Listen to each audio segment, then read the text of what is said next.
ಆಗಲೇ ಕೂತ್ಕೊತಮ್ಮ.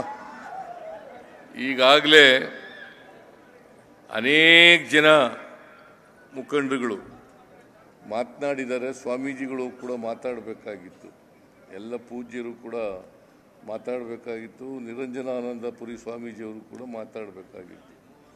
ಅದಕ್ಕೆ ಸ್ವಾಮೀಜಿಗಳ ಎಲ್ಲರ ಪರವಾಗಿ ಸಿದ್ದರಾಮಾನಂದಪುರಿ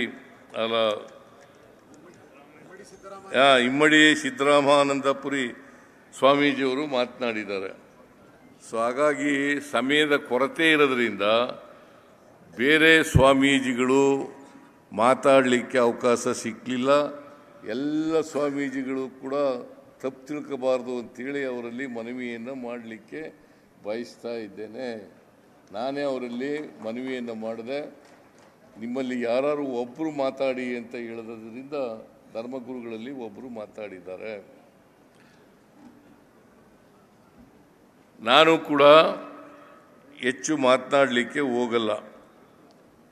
ಈ ಕಾರ್ಯಕ್ರಮ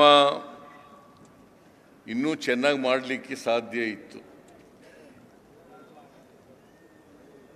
ಯಾಕಂತಂದರೆ ಜಿಲ್ಲಾ ಮಟ್ಟದ ಕಾರ್ಯಕ್ರಮ ಇದು. ದಾವಣಗೆರೆ ಜಿಲ್ಲೆಯಲ್ಲಿ ಏನಾಗ್ತದೆ, ನೀವು ಹೆಚ್ಚು ಜನ ಸೇರಬೇಕಲ್ವಾ? ಹೆಚ್ಚು ಜನ ಸೇರದೆ ಹೋದರೆ ನಿಮಗೆ ಶಕ್ತಿ ಇಲ್ಲ ಅಂತ ಗೊತ್ತಾಗ್ಬಿಡ್ತದೆ, ನಿಮ್ಮಲ್ಲಿ ಒಗ್ಗಟ್ಟಿಲ್ಲ ಅಂತ ಗೊತ್ತಾಗ್ಬಿಡ್ತದೆ. ಅದಕ್ಕೋಸ್ಕರ ನೀವು ಏನೇ ಭಿನ್ನಾಭಿಪ್ರಾಯಗಳಿದ್ರೂ ಕೂಡ ಅವುಗಳೆಲ್ಲ ಕೂಡ ಮರಿಬೇಕಾಗ್ತದೆ. ಅದನ್ನು ಮರೆತು ಒಗ್ಗಟ್ಟಾಗಿ ಇಂಥ ಕನಕ ಜಯಂತ್ಯೋತ್ಸವವನ್ನು ಮಾಡುವಾಗ ಎಲ್ಲ ಏನೇ ಭಿನ್ನಾಭಿಪ್ರಾಯಗಳಲ್ಲಿ ವೈಯಕ್ತಿಕವಾಗಿ ಆ ಭಿನ್ನಾಭಿಪ್ರಾಯಗಳನ್ನೆಲ್ಲ ಮರೆತು ಒಟ್ಟಾಗಿ ಸೇರ್ತಕ್ಕಂಥದ್ದು ಬಹಳ ಒಳ್ಳೆಯದು. ಕನಕದಾಸರು ಯಾವುದೋ ಒಂದು ಜಾತಿಗೆ ಸೀಮಿತವಾಗಿ ಇದ್ದಂಥವರಲ್ಲ. ಆಕಸ್ಮಿಕವಾಗಿ ಕುರುಬರ ಜಾತಿಲೂ ಹುಟ್ಟಿದ್ರು ಅಷ್ಟೇನೆ. ಆಕಸ್ಮಿಕವಾಗಿ ಕುರುಬರ ಜಾತಿಲಿ ಹುಟ್ಟಿದ್ರು. ಆದರೆ ಅವರು ಸಂತನಾದ ಮೇಲೆ ಜಾತಿ, ಧರ್ಮ, ಭಾಷೆ, ಪ್ರದೇಶ ಎಲ್ಲವನ್ನು ಮೀರಿ ಸಮಾಜದಲ್ಲಿ ಮಾನವ ಕಲ್ಯಾಣಕ್ಕಾಗಿ ದುಡಿದಂಥವರು. ಅವರು ಒಬ್ಬರು ಸಂತರು, ಕವಿಯಾಗಿದ್ದಂಥವರು, ಬರಹಗಾರರಾಗಿದ್ದಂಥವರು, ದಾರ್ಶನಿಕರಾಗಿದ್ದಂಥವರು, ಸಮಾಜ ಸುಧಾರಕರಾಗಿದ್ದಂಥವರು, ಅವರು ಎಷ್ಟೆಲ್ಲ ಆಗಿದ್ದಂಥವರು. ಸೊ ಅಂಥ ದಾಸಶ್ರೇಷ್ಠರಾಗಿದ್ದಂಥವರು, ದಾಸಶ್ರೇಷ್ಠರು. ಯಾಕಂತಂದರೆ ಕರ್ನಾಟಕ ಕನ್ನಡ ಸಾಹಿತ್ಯದಲ್ಲಿ ಎರಡು ಮೈಲುಗಲ್ಲುಗಳನ್ನು ನಾವು ನೋಡಲಿಕ್ಕೆ ಸಾಧ್ಯ ಆಗ್ತದೆ. ಒಂದು ಶರಣ ಸಾಹಿತ್ಯ, ಇನ್ನೊಂದು ದಾಸ ಸಾಹಿತ್ಯ. ಒಂದು ಶರಣ ಸಾಹಿತ್ಯ, ಇನ್ನೊಂದು ದಾಸ ಸಾಹಿತ್ಯ. ಶರಣ ಸಾಹಿತ್ಯದಲ್ಲಿ ಬಹಳ ಪ್ರಮುಖರಾಗಿದ್ದವರು ಬಸವಣ್ಣನವರು, ಬಸವೇಶ್ವರರು. ದಾಸ ಸಾಹಿತ್ಯದಲ್ಲಿ ಶ್ರೇಷ್ಠರಾಗಿದ್ದಂಥವರು ಕನಕದಾಸರು. ಬಸವಣ್ಣವ್ರು ಏನು ಹೇಳ್ತಾರೆ ಅಂತಂದ್ರೆ,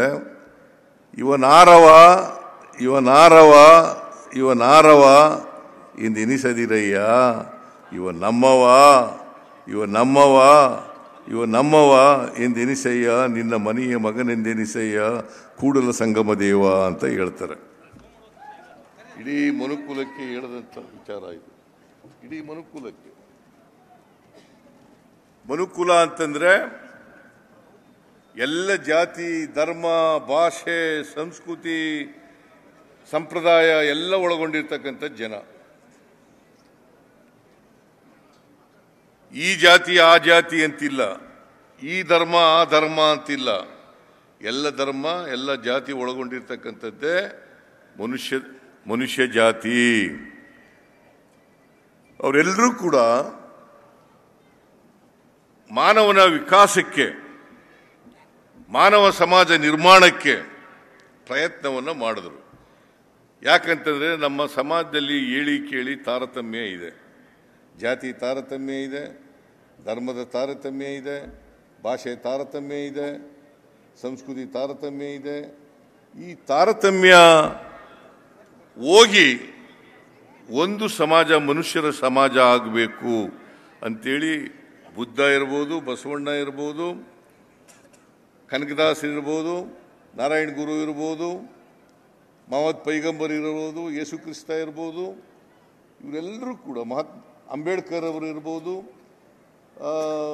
ಗಾಂಧೀಜಿಯವರು ಇರ್ಬೋದು, ಇವರೆಲ್ಲರೂ ಪ್ರಯತ್ನ ಮಾಡೋದು ಯಾಕಪ್ಪ ಅಂತಂದರೆ ನಾವೆಲ್ಲ ಮನುಷ್ಯರಾಗಿ ಬಾಳಬೇಕು ಅನ್ನೋ ಕಾರಣಕ್ಕೋಸ್ಕರ.